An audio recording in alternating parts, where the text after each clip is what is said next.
Bismillahirrahmanirrahim. Assalamualaikum warahmatullahi wabarakatuh.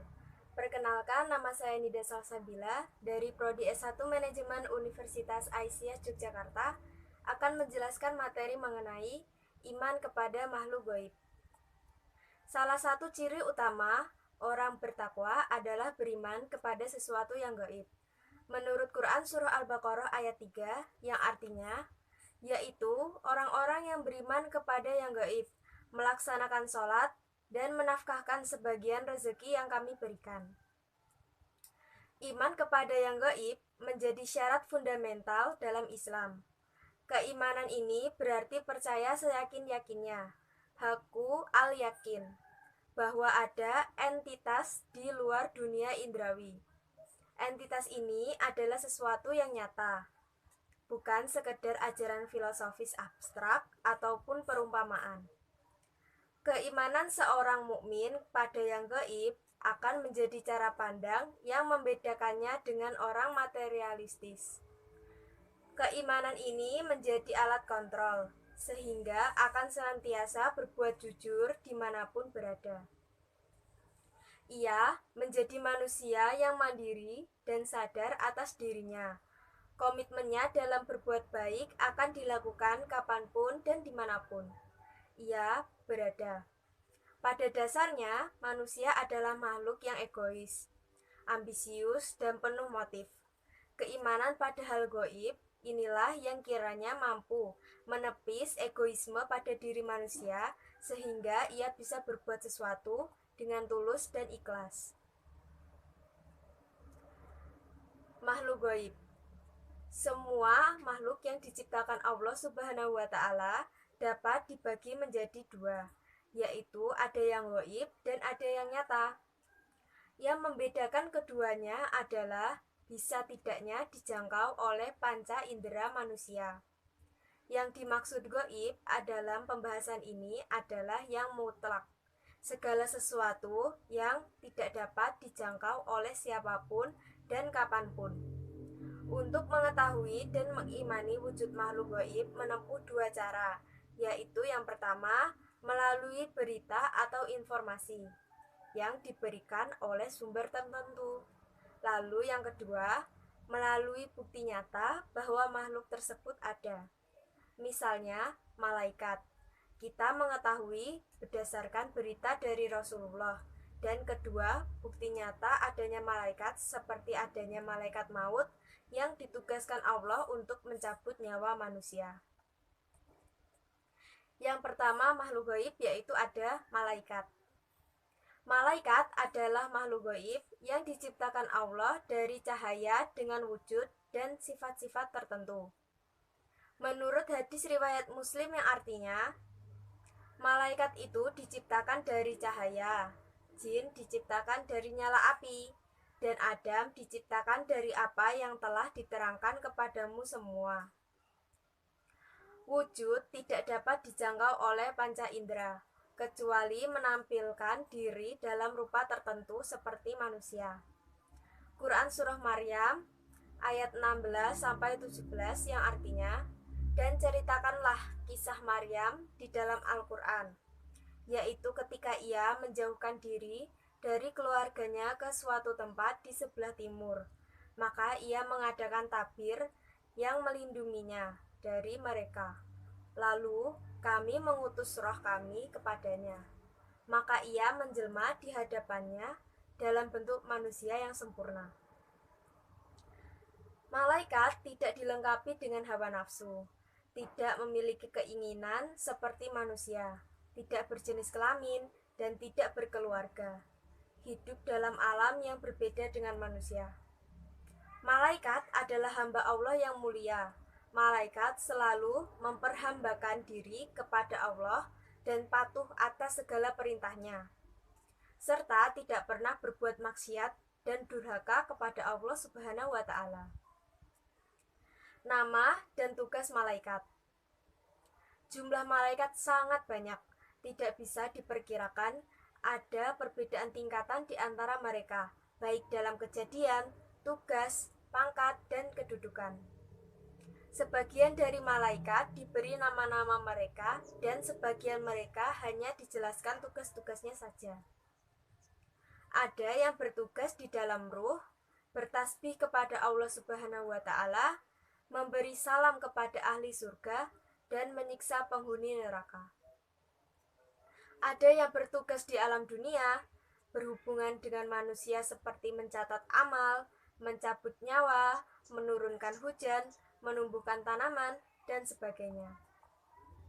Di antara nama dan tugas malaikat adalah: yang pertama, malaikat Jibril, bertugas menyampaikan wahyu kepada nabi dan rasul.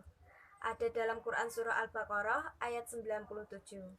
Yang kedua, malaikat Mikail, bertugas mengatur hal-hal yang berhubungan dengan alam. Quran surah Al-Baqarah ayat 98. Malaikat Israfil bertugas meniup trompet di hari kiamat atau hari kebangkitan. Quran surah Al-Kahfi ayat 99. Malaikat maut bertugas mencabut nyawa manusia dan makhluk lainnya. Quran surah As-Sajdah ayat 11. Malaikat Raqib dan Atid yang bertugas mencatat amal perbuatan manusia. Malaikat Kiraman Katibin yang bertugas menulis amal perbuatan manusia. Malaikat Hafazah yang bertugas memelihara segala catatan amal manusia. Ada dalam Quran surah Qaf ayat 17-18. Lalu yang selanjutnya ada malaikat Munkar dan Nakir yang menanyai dalam kubur. Ada dalam hadis riwayat At-Tirmizi, dihasankan oleh Syekh Albani dalam Sahih Sunan At-Tirmizi nomor 856 yang artinya: tatkala orang yang mati telah dikubur, datanglah kepadanya dua malaikat yang hitam kebiruan. Salah satu di antara keduanya dinamakan Munkar dan yang lainnya dinamakan Nakir. Lalu yang selanjutnya malaikat Ridwan yang bertugas menjaga surga. Lalu yang selanjutnya ada malaikat Malik, menjaga neraka dan bertugas memimpin para malaikat menyiksa penghuni neraka. Ada dalam Quran As-Zukhruf ayat 77. Malaikat yang bertugas memikul arsy. Ada dalam Quran surah Al-Mu'min ayat 7. Yang selanjutnya, malaikat yang bertugas menggerakkan hati manusia untuk berbuat kebaikan dan kebenaran. Rasulullah Shallallahu Alaihi Wasallam bersabda, syaitan dapat menggerakkan hati anak Adam. Demikian pula, malaikat dapat menggerakkan hati. Bisikan syaitan berupa godaan untuk melakukan kejahatan dan mendustakan kebenaran. Sedangkan ajakan malaikat berupa dorongan untuk berbuat kebaikan dan meyakini kebenaran. Hadis riwayat Ibnu Abi Hatim dan Tirmizi. Yang selanjutnya, malaikat yang bertugas mendoakan orang-orang yang beriman supaya diampuni oleh Allah segala dosanya, diberi ganjaran surga, dan dijaga dari segala keburukan dan doa-doa lain. Manusia lebih mulia daripada malaikat. Allah Subhanahu wa taala memerintahkan kepada malaikat untuk sujud kepada Adam. Quran surah Al-Baqarah ayat 34. Yang kedua, malaikat tidak bisa menjawab pertanyaan Allah tentang Al-Asma, sedangkan Adam mampu karena memang diberi ilmu oleh Allah Subhanahu wa taala. Quran surah Al-Baqarah ayat 31-33. Yang ketiga, kepatuhan malaikat kepada Allah Subhanahu wa taala karena sudah tabiatnya. Sebab malaikat tidak memiliki nafsu, sedangkan kepatuhan manusia kepada Allah Subhanahu wa taala melalui perjuangan yang berat melawan hawa nafsu. Yang keempat, manusia diberi tugas oleh Allah menjadi khalifah di permukaan bumi. Quran surah Al-Baqarah ayat 30. Hikmah beriman kepada malaikat. Yang pertama, lebih mengenal kebesaran Allah yang menciptakan dan menugaskan malaikat. Lebih bersyukur kepada Allah atas perhatian dan perlindungannya terhadap hambanya dengan menugaskan para malaikat untuk menjaga dan membantu mendoakan hambanya. Yang ketiga, berusaha berhubungan dengan malaikat dengan cara mensucikan jiwa, membersihkan hati, dan meningkatkan ibadah kepada Allah, sehingga seseorang akan merasa beruntung bila termasuk golongan yang didoakan malaikat, sebab doa malaikat tidak pernah ditolak. Yang keempat, berusaha selalu berbuat kebaikan dan menjauhi kemaksiatan, sebab ada malaikat yang selalu mengawasi kita dimanapun dan kapanpun. Makhluk gaib yang kedua ada jin. Secara etimologis, kata al-jin berasal dari kata janna, artinya bersembunyi. Dinamai al-jin karena tersembunyi dari pandangan manusia.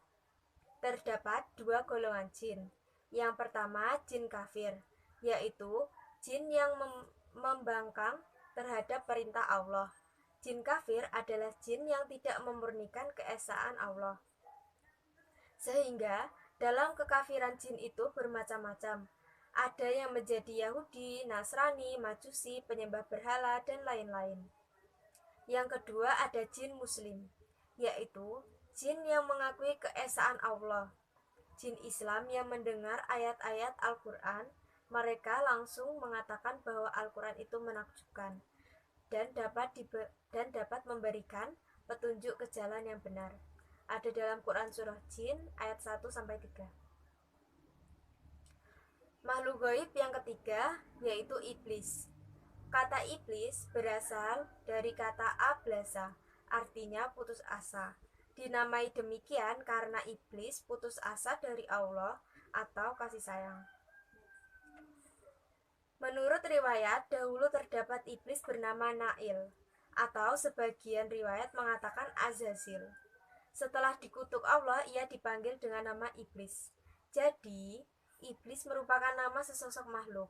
Ia adalah nenek moyang dari bangsa jin, sebagaimana Adam merupakan nenek moyang dari umat manusia. Seperti jin yang lain, iblis diciptakan Allah dari nyala api. Ada dalam Quran surah Al-A'raf ayat 12. Jadi, iblis sebangsa dengan jin sebagaimana juga firman Allah, dia adalah dari golongan jin. Quran surah Al-Kahfi ayat 50. Jin iblis ini dikenal dengan sebagai jin yang angkuh, pembangkang, dan kafir kepada Allah. Hal ini diceritakan dalam Al-Quran.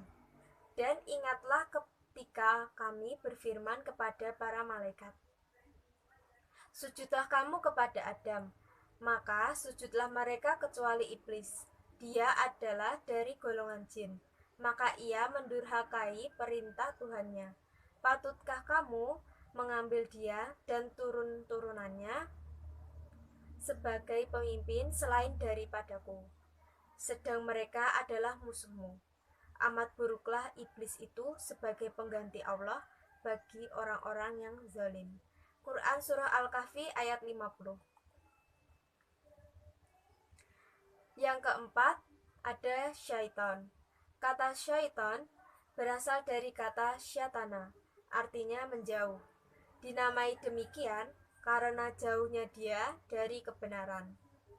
Pertama kali adalah iblis, anak cucunya disebut setan. Adapun setan merupakan sifat dari iblis.